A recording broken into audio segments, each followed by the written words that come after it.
Hello guys, आम्ही जात आहे शेताकडे. ते पण सांगते. आज आमच्या शेतामधली सोयाबीनची रास आहे, तर आम्ही सगळे घरचे निघत आहोत. हे बघू शकता रस्ता शेताकडचा जायचा. हे पहा फूल, बघू शकता गाईज इकडचा रस्ता कसा आहे, खराब झालेला. पावसाळ्यामध्ये तर खूप म्हणजे खूप चिखल होतं इकडे. शेतकरी लोकांना जायला पण शेताकडे खूप त्रास होतो चिखलामध्ये. गाड्या जात नाहीत, काय नाही इकडे. काही लोक पायी जातात माहिती का शेताकडे, गाड्या जात नाही तर खूप त्रास होतो शेतकरी लोकांना इकडे. चला मग शेताकडे जाताना काय काय दिसतं आपण बघूया. हे बघा पिवळीची फुलं. मालकांनी गाडी थांबवलेली कारण पुढून ट्रॅक्टर होती ती. मग आम्हाला पुढे जायला चान्स नव्हता म्हणून आम्ही थांबलेलो. मग मला एक दिसलं पाण्याचा हौद. मग मी कॅमेरामध्ये शूट केला. सुंदरचं पाणी हौदामध्ये पडत होतं. मग त्यानंतर आम्ही निघालो. मालक गाडी चालवत होती. मालकांना बोलली की गाडी मी चालवते. मालक मला काही गाडी दिलीच नाहीत. मालक बोलली की मी तुला पुढच्या वेळेस देतो कारण रस्ता खराब आहे. मग आता आम्ही पोहोचलेलो आहोत शेताकडे. बघू शकता तुम्ही, मालकांनी गाडी थांबवलेली. मग मी उतरली गाडीवरून, गेल्या गेल्या लगेच शूट केलं. गेल्या गेल्या कामाला सुरुवात केली गवत काढायला. बघू शकता कशी मालक लगेच थकले म्हणून बसले. मग मी तोपर्यंत शूट केला पूर्ण शेताचा.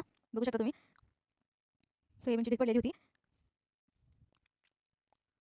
हे बघा कसं आहे शेत. त्यानंतर मी ऊस खात बसली होती मालक बनवत. हे बघा शेंगा बैल कसं झालं एकदा कमेंट करून नक्की सांगा. नंतर मी हातपाय धुवायला गेले. बघू शकता पाणी खूप सुंदर येत होतं. मोटर चालू केलेली होती कारण ऊसाला पाणी द्यायचं होतं ना. तिकडून येते त्या माझ्या छोटी सासूबाई जोड्याला शेतामधले छोटे छोटे खूप सुंदर पिकलेले होते लाल. त्यानंतर मला एक भाजी दिसली. या भाजीचं नाव काय आहे मला एकदा कमेंट करून की सांगा तुम्ही.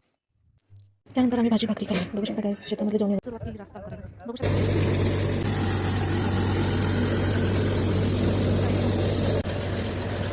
इथं तास झालेला आहे गाईज. बघू शकता आजचा माझा व्हिडिओ असा होता. जर तुम्हाला एक स्मेल दिसला व्हिडिओ आवडला तर लाईक करा, सबस्क्राईब करायला विसरू नका. बाय.